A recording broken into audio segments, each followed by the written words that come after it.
Part 2. Chapter 12. Manzanar, USA. In Spanish, Manzanar means apple orchard. Great stretches of Owens Valley were once green with orchards and alfalfa fields. It has been a desert ever since its waters started flowing south into Los Angeles, sometime during the 1920s. But a few rows of untended pear and apple trees were still growing there when the camp opened, where a shallow water table had kept them alive. In the spring of 1943, we moved to Block 28, right up next to one of the old pear orchards. That's where we stayed until the end of the war, and those trees stand in my memory for the turning of our life in camp, from the outrageous to the tolerable. Papa pruned and cared for the nearest trees. Late that summer, we picked the fruit green and stored it in a root cellar he had dug under our new barracks. At night, the wind through the leaves would sound like the surf had sounded in Ocean Park, and while drifting off to sleep, I could almost imagine we were still living by the beach. Mama had set up this move. Block 28 was also close to the camp hospital. For the most part, people lived there who had to have easy access to it. Mama's connection was her job as dietitian. A whole half of one barracks had fallen empty when another family relocated. Mama hustled us in there almost before they'd snapped their suitcases shut. For all the pain it caused, the loyalty oath finally did speed up the relocation program. One result was a gradual easing of the congestion in the barracks. A shrewd house hunter like Mama could set things up fairly comfortably, by Manzanar standards, if she kept her eyes open. But you had to move fast. As soon as the word got out that so-and-so had been cleared to leave, there would be a kind of tribal restlessness, a nervous rise in the level of neighborhood gossip as wives jockeyed for position to see who would get the empty cubicles. In Block 28, we doubled our living space, 4 rooms for the 12 of us. Ray and Woody walled them with sheetrock. We had ceilings this time and linoleum floors of solid maroon.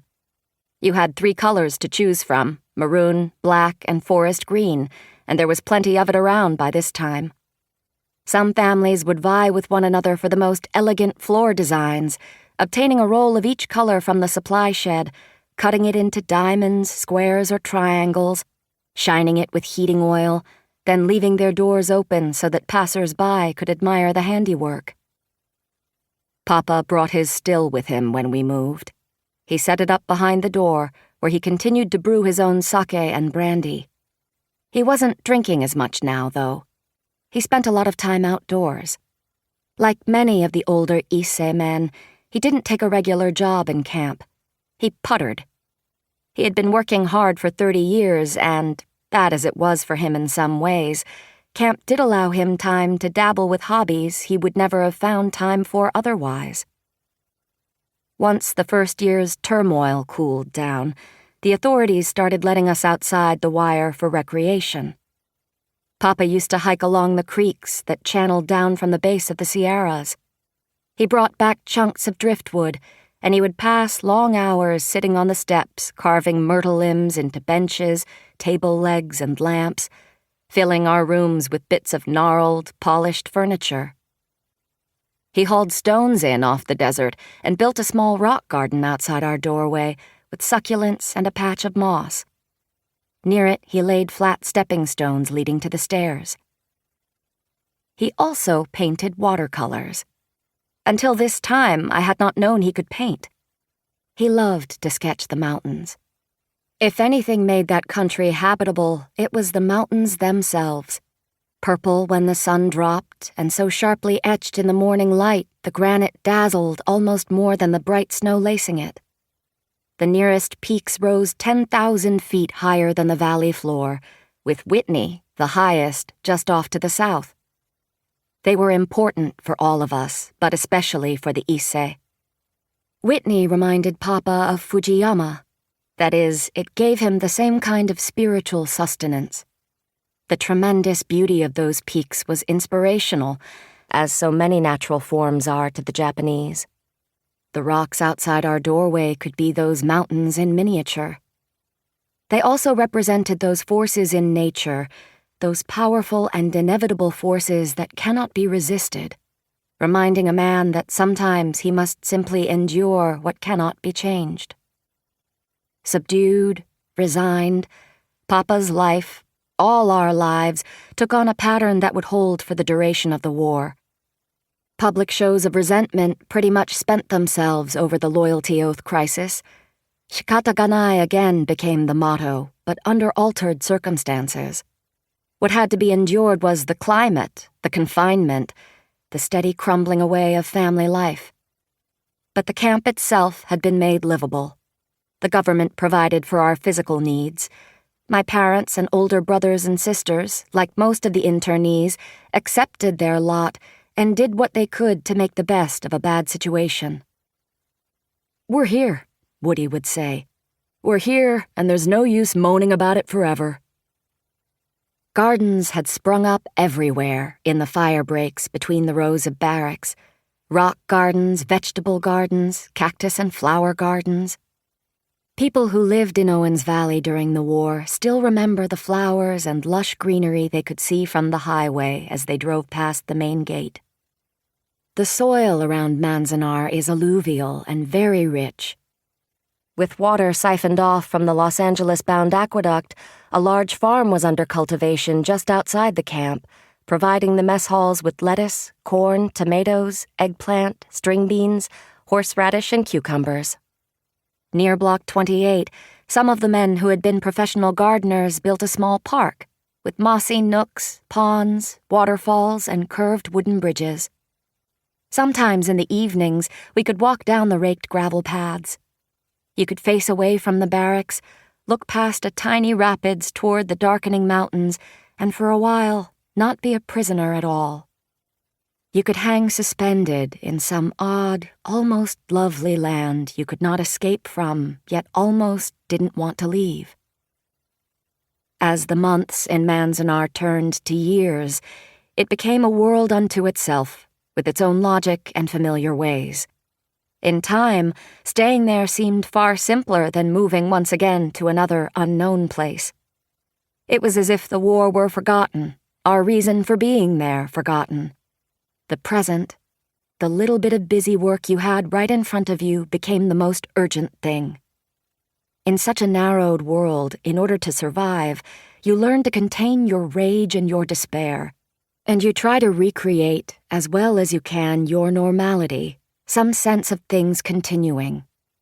The fact that America had accused us, or excluded us, or imprisoned us, or whatever it might be called, did not change the kind of world we wanted. Most of us were born in this country. We had no other models.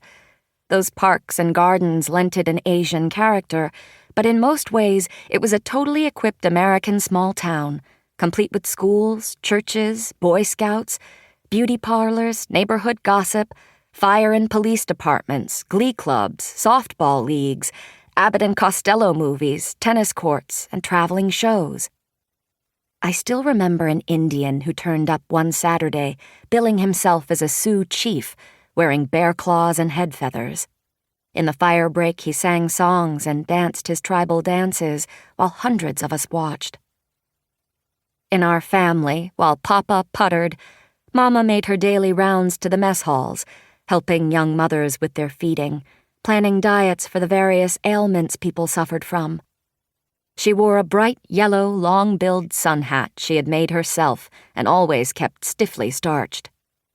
Afternoons I would see her coming from blocks away, heading home, her tiny figure warped by heat waves and that bonnet a yellow flower wavering in the glare. In their disagreement over serving the country, Woody and Papa had struck a kind of compromise. Papa talked him out of volunteering. Woody waited for the army to induct him.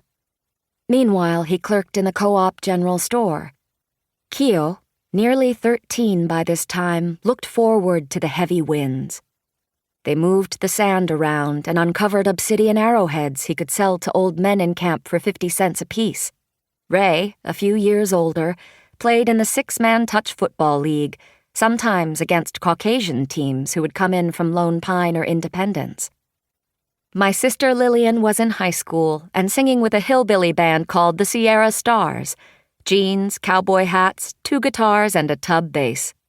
And my oldest brother Bill led a dance band called the Jive Bombers. Brass and rhythm, with cardboard fold-out music stands lettered JB Dances were held every weekend in one of the recreation halls. Bill played trumpet and took vocals on Glenn Miller arrangements of such tunes as In the Mood, String of Pearls, and Don't Fence Me In. He didn't sing Don't Fence Me In out of protest, as if trying quietly to mock the authorities. It just happened to be a hit song one year, and they all wanted to be an up-to-date American swing band. They would blast it out into recreation barracks full of bobby-soxed, jitter-bugging couples. Pictures of the band, in their bow ties and jackets, appeared in the high school yearbook for 1943 to 1944, along with pictures of just about everything else in camp that year. It was called Our World. In its pages, you see school kids with armloads of books, wearing cardigan sweaters and walking past rows of tar-papered shacks. You see chubby girl yell leaders, pom-poms flying as they leap with glee. You read about the school play called Growing Pains, the story of a typical American home, in this case that of the McIntyres. They see their boy and girl tossed into the normal, awkward growing-up stage, but can offer little assistance or direction in their turbulent course. With Shoji Katayama as George McIntyre, Takuro Ando as Terry McIntyre, and Mrs. McIntyre played by Kazuko Nagai. All the class pictures are in there, from the 7th grade through 12th, with individual headshots of seniors, their names followed by the names of the high schools they would have graduated from on the outside: Theodore Roosevelt, Thomas Jefferson, Herbert Hoover, Sacred Heart.